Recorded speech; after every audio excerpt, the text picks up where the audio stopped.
Yung po bang CHED Memorandum Order 18, buhay pa? I mean, specifically, this was in the series of 2018 with regards to drug testing in higher education institutions. Buhay pa po ba yan? Oh, yes. Yes. So what we're exactly doing is the nature? Is it mandatory drug testing for HEIs or what? Well, the drug testing requirement is already in existing law. It is in the dangerous drugs law. What we notice is that the implementation is very uneven across higher education institutions.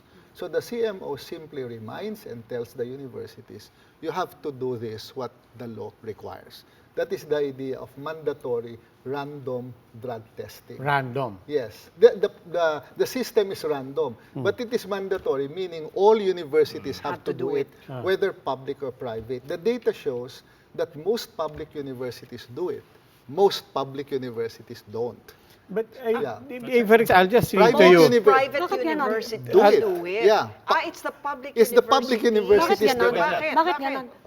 Well, some of them say they don't have the funds. Some of them, they just haven't taken it seriously. But I mean, Yeah. because I mean, But this you became need laboratory, controversial. no? No. The DOH will be the one to do But how do the you DOH. feel about it? Because you know, I mean, this became controversial, especially in the climate we're in right now, and people are asking, isn't this one? Is it really needed? And two, doesn't this have a risk? I mean, Section 21, for example, says a compliance report should include to be conducted on students should indicate the names as well as the summary of the drug test results.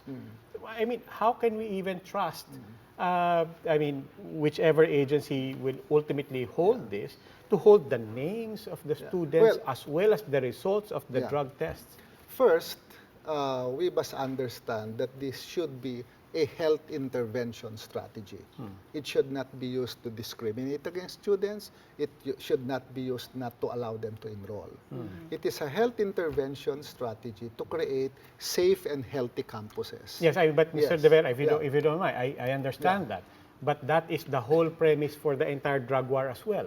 I mean, the whole context for the drug war is that this is a health intervention program. But we know that it's controversial because it is not just, and the risks and the dangers associated with it Yeah, have but- gone beyond the health intervention. But if you look at the universities that are doing it, there have been no instances of having used it for the imagined dangers that it has. You ask De La Salle University, they're doing mandatory drug testing for the several years now. Have there been complaints of violation of human rights? Have there been complaints of students where the information went out? None. Cagayan State University just did it last year. It came out in the news.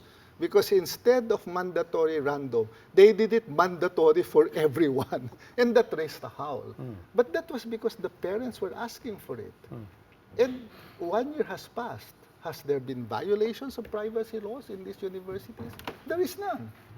So that imagined fear are still within the control of school authorities and within the control of CHED. Otherwise, if it was true that this will be used to oppress students, how come no student has claimed that they were denied admission because of a drug test? There is none. You go to Cagayan State University. Cagayan State University paid for the whole thing. 1 year has passed. No complaints. Baka pag tumakbo sila for a position one day, lalabas yun. No. I understand the fear. It is there. But the data seems to show that so far, the initial implementation has not produced the fears that are attached to it. Sir, sa UP, kamusta? Hindi pa ginagawa sa UP. So we don't know. Ayaw na yun. We don't Bakit know. hinuhuli niyo yung UP? Ayaw is it nila. an option of UP to No, they don't have an option. They don't have an Okay, option okay. because it is required by Are law. they resistant is the question. Well, all I can say is they have not even started the information campaign. But At least the other universities are starting an information question, UP campaign. yun eh. But ultimately, the information is held by whom? By CHED? The reporting No, is no, to CHED. not by CHED. It is, Pidea. you know, because when the DOH does the testing, because in CHED, I ask all the top officials of CHED to have mandatory and the rest of the employees random. Even I don't know the names. I just knew the results. Yeah, but who is Yeah. holding when you give, because it includes the Yeah. names and the results, who's holding that data? That's the Department of Health because they do the test. Because coded, when you get the urine, it's coded by a number. There is no name. So that information is information held by the Department of Health. It's not by the universities.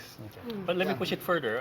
If DOH has the data, is it required by law for DOH to share it with any other agency? No, No, they can't. They can't. Data privacy. Yeah, Data data privacy privacy. They yan. can't. They can't. Yeah.